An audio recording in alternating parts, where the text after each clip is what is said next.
Ano yun? Di ba dapat sa demokrasya, there's a rule of law?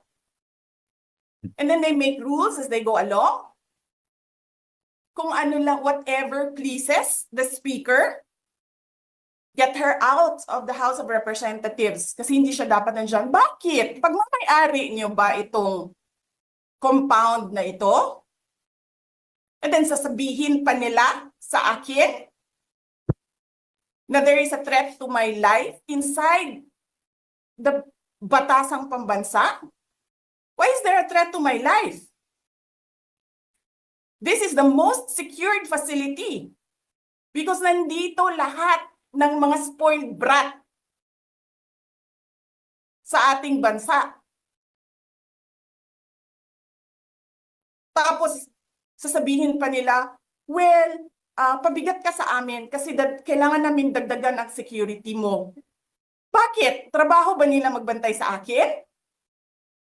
Eh di ba trabaho ng BPSPG yon? Na may I just say?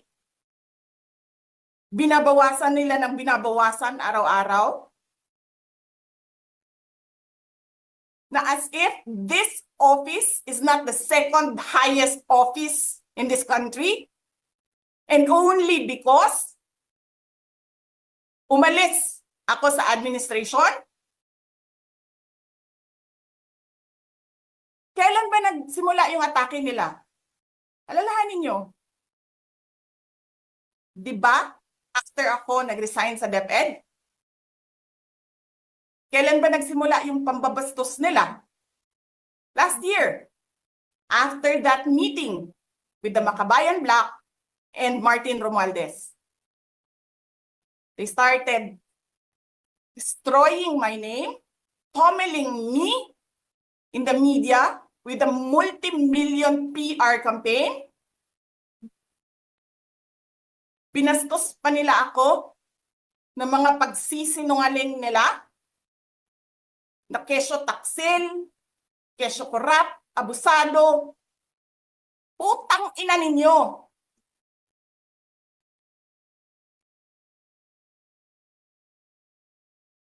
Sino ang korap? Yung mga congressman na yan na nag-hearing, anong sinasabi nila? Pagkatapos, pag na-off na ang mic, pag wala ng media, pasensya na kayo ha. Kailangan kasi namin ng pera. Mag-eleksyon na kasi. Pakisabi kay Sara ha. Hindi ko naman gusto tong ginagawa ko eh. Eh putang ina, hindi mo pala gusto ginagawa mo eh. Bakit mo sinisira pangalan ko? Joel Chua.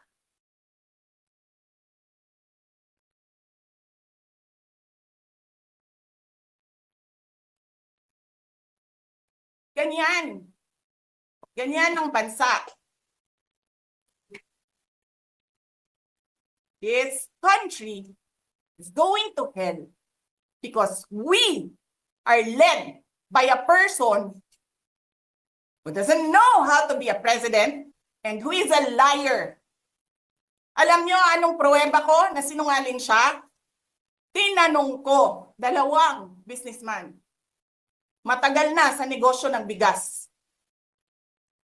Because I was concerned. This is a campaign promise. 20 pesos na kilo ng bigas. And so, I really sat down and talked to a businessman. Sabi ko, sabihin mo sa akin, kung magagawa ba yung 20 pesos? Sabi niya, hindi. Napaka-imposibleng gawin yan. Because more than 20 pesos ang cost. Paano ka magbenta ng palugi? So tinanong ko, nagsinungaling ba siya nung sinabi niya? And then he said outright, yes. It's either he did not know what he was talking about, that's so incompetent, or he was lying through his teeth to get the votes of people. Putang ina ninyong lahat. Martin Romualdez, Lisa Marcos, Bongbong Marcos.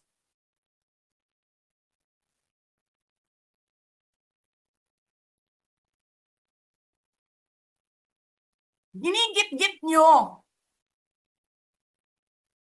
yung mga tao ko dyan sa envelope na yan. Lisa Marcos, naalala mo, nagpadala ka sa akin ng video? Sinabihan mo ako saan kukunin ang pera. Pinakita mo ang muka ng tao doon sa video message mo. Hi, Nikki. This is she's been working with us for the longest time. We trust her. You sent me written instructions about money. Millions a month. Anong nakalagay doon sa envelope? DepEd. Anong ginawa ko? Binigay ko sa DepEd. Utak na mukha.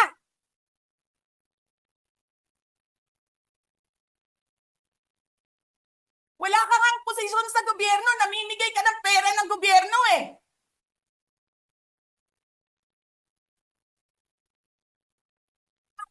Sisirain mo yung tangal ng mga kasama ko sa Office of the Vice President. Sasabihin niyo sa mga tao, nakaw yan, confidential funds yan. Niwala nga kayong isang proof na confidential funds yan. Naniwala lang kayo sa isang babae na ang pangalan ay Gloria Mercado na nagsabi confidential funds yan, na hindi niyo nga nilabas na wala pang confidential funds, meron ng white envelope.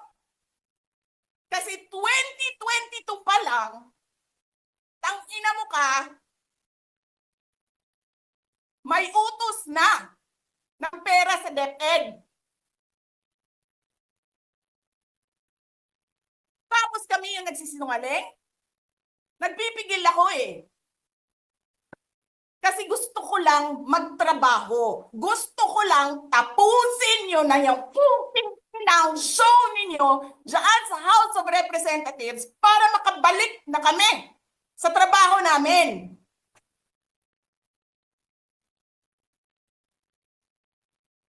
Tapos ganyan ang gagawin ninyo sa amin dahil hindi kami sumusunod sa inyo?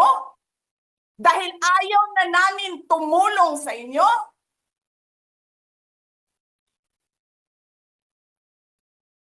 Ganito gagawin ninyo?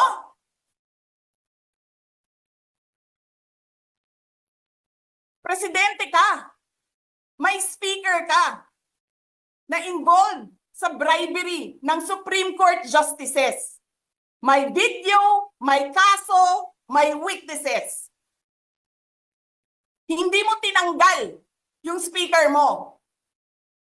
Pinabayaan mo siya abusuhin ang pera ng bayan. Paikot-ikot sa buong bansa, namimigay ng pera na para bang kanya yung pera.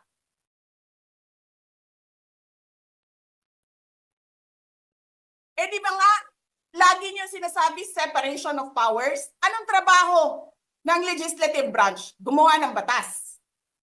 Anong ginagawa ni Martin Romualdez? Nagdidirect ng DSWD, namimigay ng ayuda,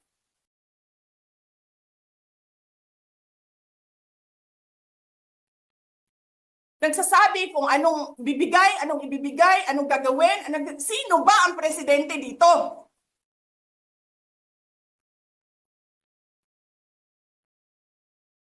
Alam nyo, alam namin, mali ang ginagawa ninyo. Sinabihan ko lang mga kasama ko sa Office of the Vice President, pasensya na, sumunod na lang tayo para matapos na sila.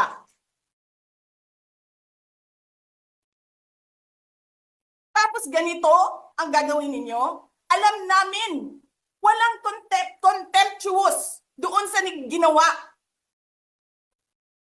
ni Yusek Lopez. Wala. Lahat ng tanong, sinagot niya. Pumunta siya. Maayos siya. kumausap? And then sasabihin ninyo sa amin, bakit kami susulat sa COA? Bakit hindi kami susulat sa COA? Hindi tapos ang appeal namin. Hindi tapos ang audit namin. Tapos buhaghag na ninyo tanan ang gisubmit namo sa COA?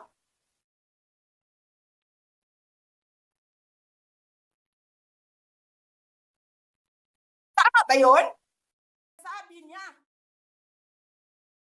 mali ang ginawa niya. Tama ba yun?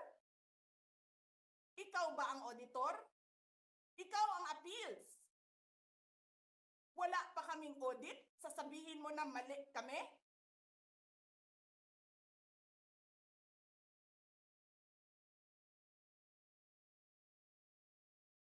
Ang ina ninyo.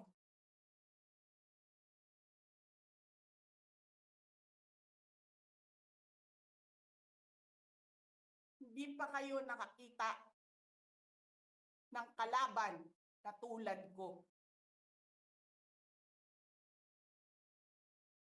Nagpigil ako na nagpigil. Kasi masama sa bayan. Hindi maganda ang political instability.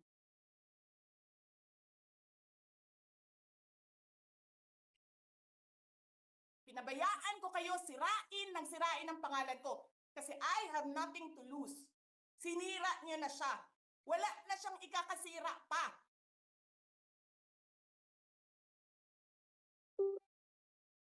Tapos ganito ang gagawin niyo.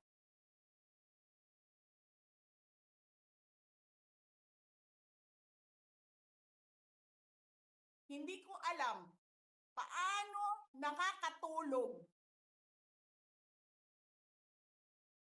ang Chief of Staff ng Armed Forces of the Philippines. Gabi-gabi, mahimbing ang tulog mo. Ganito ang bayan natin.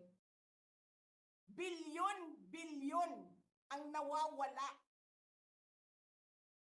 Tanungin nyo si Congressman Ungab, Chairman ng Ways and Means, Chairman ng Appropriations Committee. Tanungin nyo siya, paano nawawala ang pera?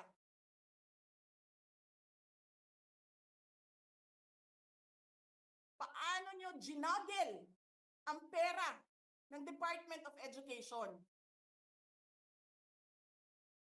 Martin Romualdez. In-attach nyo ang projects na hindi man lang dumaan sa paaralan, sa SDS, sa region, even sa central office. Basta na lang listahan ng mga congressman. 19 billion. Tapos, nung 1 billion na lang ang naiwan sa DepEd, anong ginawa nyo? Kinuha nyo ang 5 billion sa repairs, nilipat nyo para mukhang lumaki ang pera.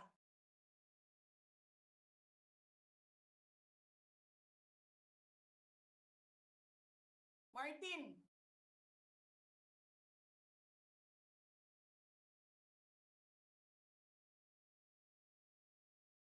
nangangampanya tayo. Nakasakay tayo sa eroplano. Magkatabi tayo. Nagre-reklamo ka, putang ina ka, walang pera. Kasi, ano sabi mo? Gium-um ni Lisa Marcos o ni BBM ang kwarta. Walang pera sa kampanya kasi hindi nagbibigay si BBM at si Lisa. Ginigipit nila. Kinukuha nila lahat ang pera. Reklamo ka ng reklamo sa akin. Anong sinabi ko sa'yo? Huwag ka mag-alala. Lahat ng gusto tumulong sa akin, ipapadala ko sa iyo. Kunin mo lahat. Nagreklamo ka kay Medi Poblador kasi tumatanggap ng pera. Ano sabi ko sa'yo? Kausapin mo si Medi, kunin mo lahat ng pera. Lahat ng makuha mo na gustong tumulong sa akin, kunin mo. Gastusin mo. Ano sabi ko sa'yo? Pasensya ka na. Wala ka ng pera. Ano sabi mo sa akin?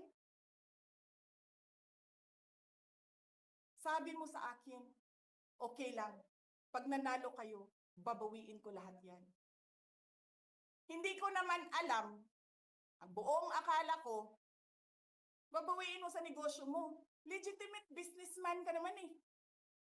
Mina, pagsira sa kalikasan, legitimate na pagsira sa kalikasan, negosyo mo. Media, negosyo mo. Ano pa bang mga negosyo ni Martin Romualdez? Sulat niyo yan lahat. Akala ko magninegosyo ka lang. Kasi businessman ka naman. Hindi ko naman alam, binubulsa mo. Ibubulsa mo, kakamkamin mo ang legal na pera at illegal na pera. Tanggap ka sa illegal, tanggap ka sa pogo. Pinaalis niyo lahat ng kompetisyon ninyo, naiiwan ang pogo mo. Tanggap ka, pogo. May nagsasabi pa, tumatanggap ka sa smuggling, sa droga. Tapos kuha ka dito sa National Treasury. Akin ito, akin ito. Babawiin ko lahat.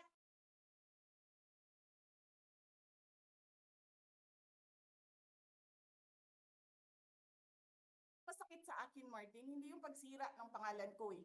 Ang masakit sa akin, maalis mo man ako sa presidential race, hindi pa rin ikaw ang presidente, king ina mo. Walang buboto sa'yo. Please lang. Wala.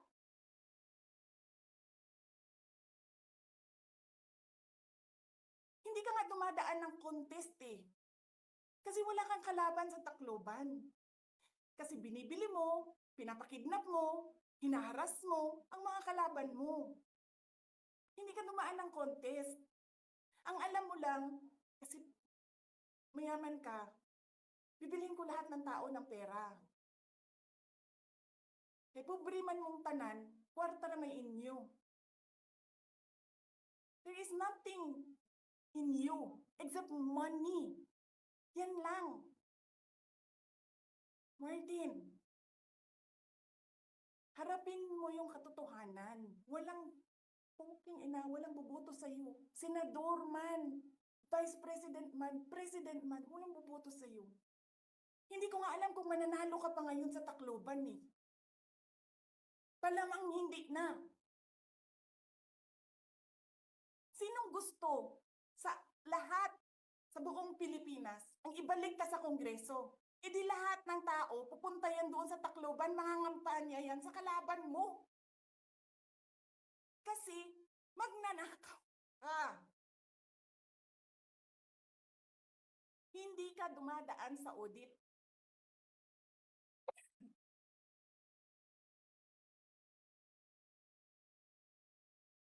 Milyon-milyon, buwan-buwan. Certification lang ng congressman. 1 million, 2 million, pirma lang. Alam nyo, bakit alam ko? Kasi may MA din ako. May MA ako sa DepEd, may MA ako sa OVP. Pero sa amin, sa akin, nire-require ako ng resibo ng COA. Pero alam ko, certification lang ang kailangan. Pero nagko-comply ako. Bigay nyo lahat ng resibo. Pero ikaw, pirma mo lang, hindi mo nga ata pirma yan, pirma lang ng staff mo yan. Milyon-milyon dyan sa Committee on Accounts. Lumalabas ang pera. Pirma nyo lang. Walang nag-audit sa inyo. Sino ang nag-audit ng confidential funds ng Office of the President? Wala.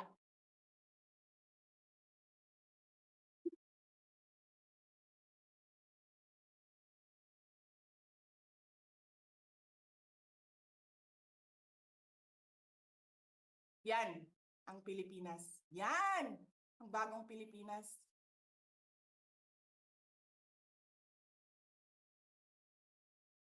Kriminal ang speaker. Bakit ko nasabi kriminal siya? Basahin niyo yung kaso.